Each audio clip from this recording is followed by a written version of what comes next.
ठेठ पलामू की टीम के साथ चलिए करते हैं पलामू प्रमंडल के 10 महत्वपूर्ण पर्यटन स्थलों की सैर। लातेहार, गढ़वा और पलामू। जिला मुख्यालय डाल्टनगंज। इसका नाम छोटा नागपुर के कमिश्नर जॉन डाल्टन के नाम पर 1861 ईस्वी में डाल्टनगंज रखा गया था। बाद में इसका नाम बदलकर मेदिनीनगर हो गया है। झारखंड राज्य की राजधानी रांची से 150 किलोमीटर की दूरी पर है यह शहर। पलामू प्रमंडल की सीमा पड़ोसी राज्य बिहार के औरंगाबाद और छत्तीसगढ़ के अंबिकापुर आदि जिलों से लगती है। यहाँ आप सड़क मार्ग से नेशनल हाईवे 75 से आ सकते हैं। यहाँ एक एरोड्रम यानी हवाई अड्डा भी है, जिससे सबसे पहले 80 के दशक में अकाल के दौरान इंदिरा गांधी हवाई जहाज से आई थी तो लोगों का हुजूम उमड़ पड़ा था, जिसमें से आधे लोग तो बस हवाई जहाज देखने के लिए आए थे। डाल्टनगंज रेलवे स्टेशन पर लगभग सभी गाड़ियां रुकती हैं। रांची से दिल्ली या वाराणसी, मुगल सराय, डेहरी जाने वाली गाड़ियां डाल्टनगंज होकर ही जाती है। हिंदी की सुप्रसिद्ध साहित्यकार महाश्वेता देवी को पलामू के जंगलों से बेहद लगाव था और उनकी रचनाओं की पृष्ठभूमि पलामू में ही रची बसी होती है। बांग्ला सिनेमाकारों ने भी पलामू की खूबसूरती को खूब सराहा है। तो आइए चलते हैं आज 10 चुनिंदा स्थानों की सैर पर जो पर्यटकों को सबसे ज्यादा लुभाते हैं। नंबर 10 से शुरुआत करते हैं कोयल नदी। जंगलों गुफाओं से निकलकर जब इंसान गांव बसाने लगे थे तो नदियों ने ही अपने किनारे रुकी आंचल खोलकर हमारी सभ्यताओं को सींचा था। रुद्र से निकलकर पहाड़ी रास्तों से बहती हुई कोयल नदी अपनी सहायक नदियां औरंगा, अमानत और मैला के साथ पलामू की धरती को सींचती है।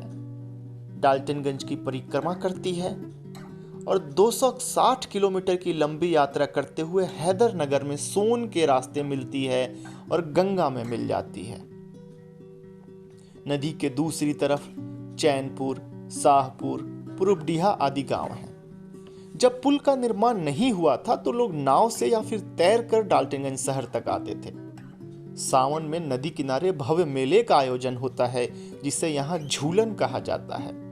छठ के समय तो घाटों की रौनक देखते नहीं बनती।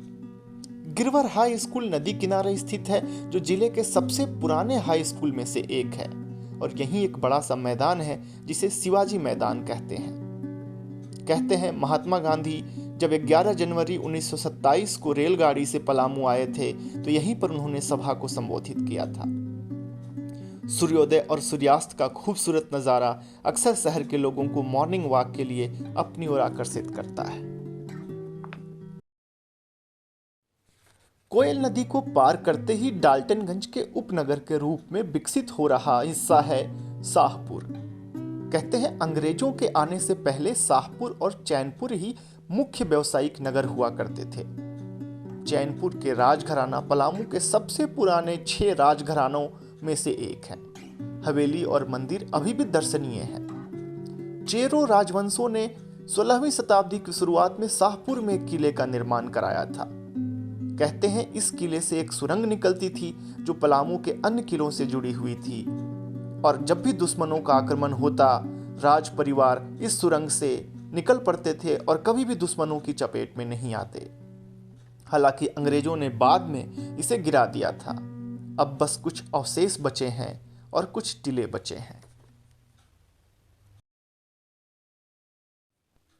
चेरो राजवंशों के द्वारा बनाया गया मुख्य किला शहर से 15 किलोमीटर दूर जंगलों के बीच स्थित है।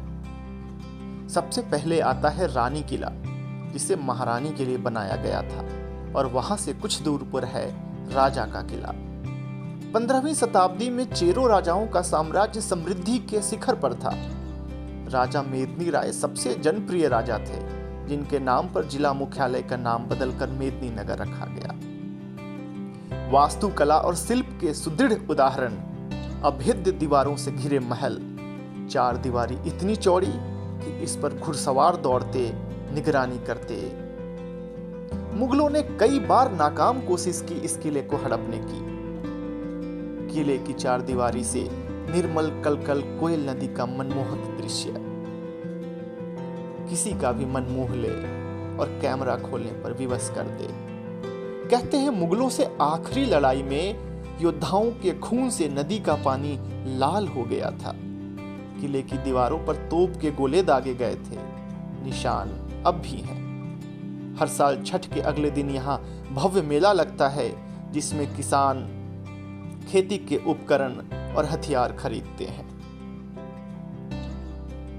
सैलानियों से अनुरोध है, कृपया दीवारों पर प्रेमी प्रेमिका और दिल के निशान ये सब ना उकेरें। विरासत सहेजने की चीज है, ये हमारी बुनियाद है।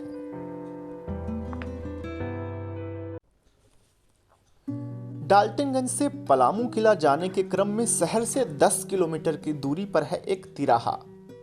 एक रास्ता पोल से होते हुए रांची की तरफ जाता है और दूसरा रास्ता बरवाडी की तरफ। इस तिराहे पर एक मंदिर भी है।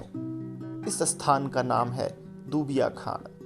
यहाँ राजा मेदनी राय की प्रतिमा लगी हुई है और खूबसूरत तोरण द्वार बने हैं, जिससे हम जंगल में प्रवेश करते हैं। हर साल यहाँ एक आदिवासी मेले का आयोजन होता है, मगर सबसे ज्यादा चहल पहल यहाँ शादियों के सीजन में होती है। अक्सर घर से फरार प्रेमी युगल यही आकर शादी करते हैं। मान्यता है कि वन देवी के आशीर्वाद से रिश्ते खूब मजबूत होते हैं। यहाँ के पंडित जी ने बताया कि यहाँ आज तक जितने भी प्रेम विवाह हुए, किसी में ना तो झगड़ा हुआ ना ही कोई विवाद, वरना आए दिन कोर्ट कचहरी वाली शादियां तलाक की अर्जियों में बदल जाती हैं।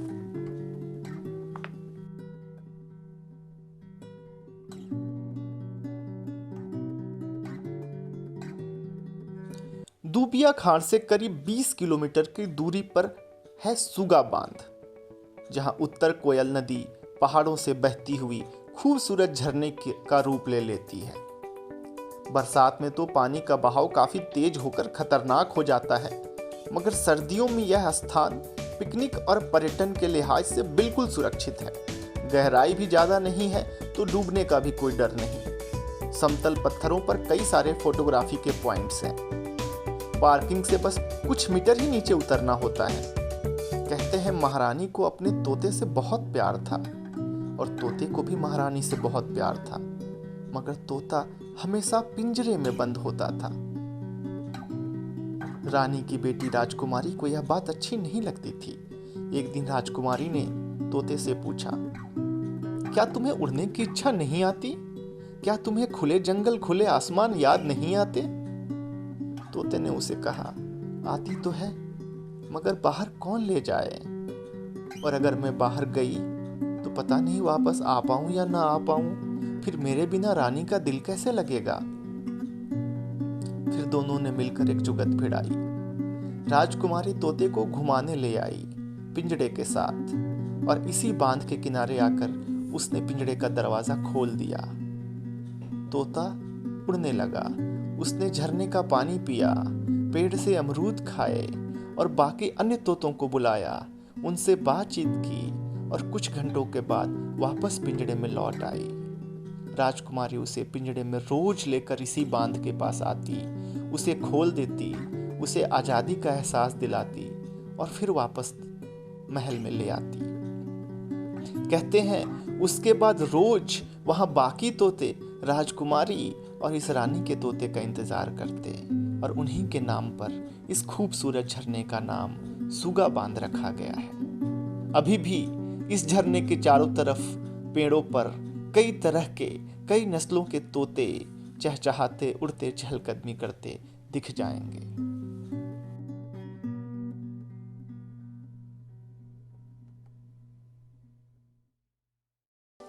अगर आप चाहते हैं कि सड़क से बस 2 कदम की दूरी पर कोई खूबसूरत सा झरना हो, ताकि बड़े बुजुर्ग या जिन्हें पहाड़ उतरने चढ़ने में कठिनाई हो, उन सब को झरने की सैर करा आए, तो यही है वो जगह।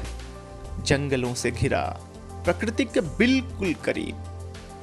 शहर की भागम भाग को तो भूल ही जाएंगे जैसे ही आप इसकी धारा में पैर डुबाएंगे। कहते हैं अरब देशों से आने वाले मसाले के व्यापारी राजा के पास जाने से पहले यहीं विश्राम करते थे। वे लोग नजदीक के बरवाडी के साप्ताहिक बाजार से मिर्च की बड़ी खेप लेकर जाते थे। शायद इसी वजह से इस झरने का नाम मिर्चैया फॉल पड़ा हो। आइए देखते हैं। Wow, just awesome. कहीं आपको ये तो नहीं लग रहा कि पलामू में बस छोटे छोटे झरने हैं?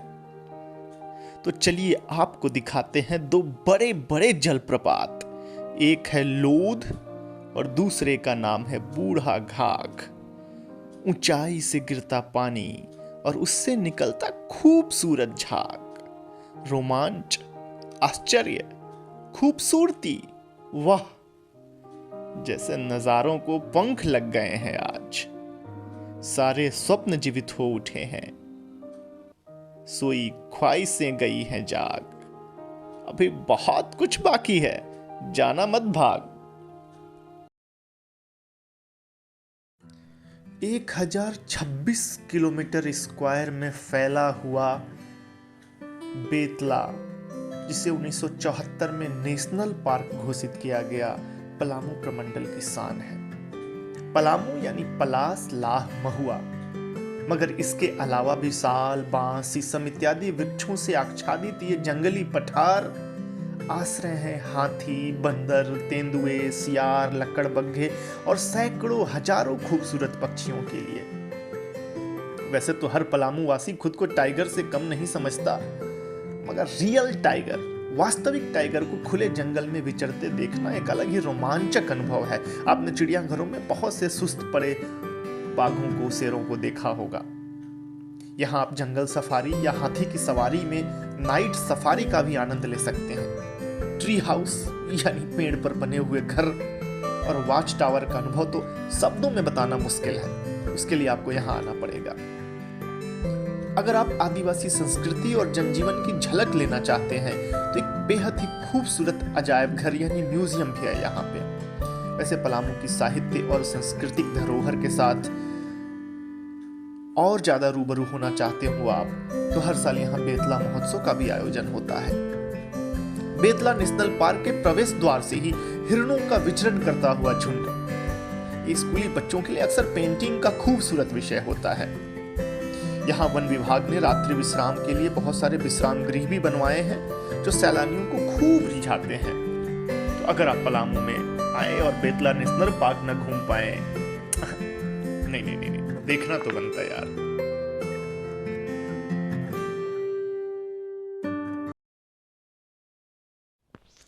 नेचर्स हार्ट, छोटा नागपुर की रानी, झारखंड का हिल स्टेशन, जहां सूरज उगता है मधुर संगीत लिए और डूबता है मंगोलिया के विरह का दर्द लिए।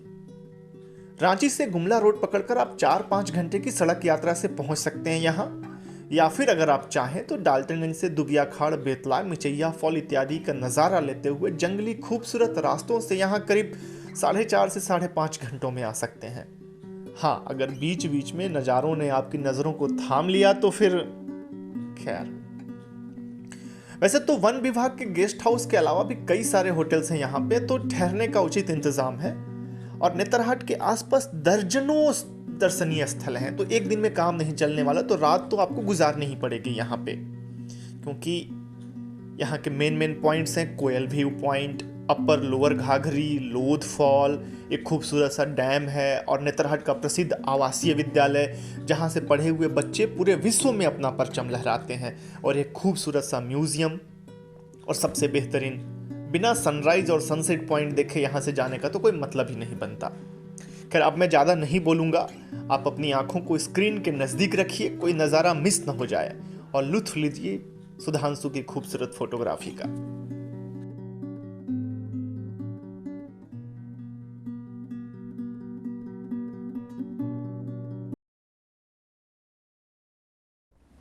पलामू की खूबसूरत वादियों में घूमते भटकते अगर आप थक गए हैं तो आइए लिए चलते हैं हम आपको आज की सफर के आखिरी पड़ाव पर, केचकी, संगम कोयल और औरंगा नदी का, डाल्टनगंज से 10 किलोमीटर की दूरी पर।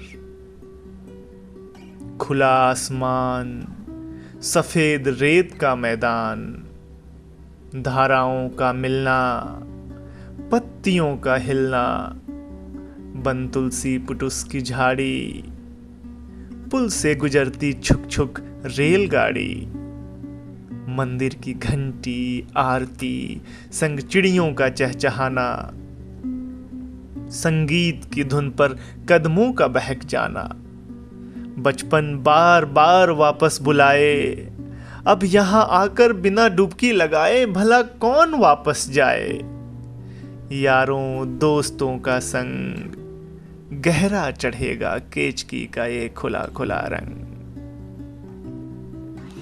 ठेठ पलामू की टीम फिर से ले चलेगी आपको किसी नए सफर पे। जुड़े रहिए अपनी माटी अपनी बोली से।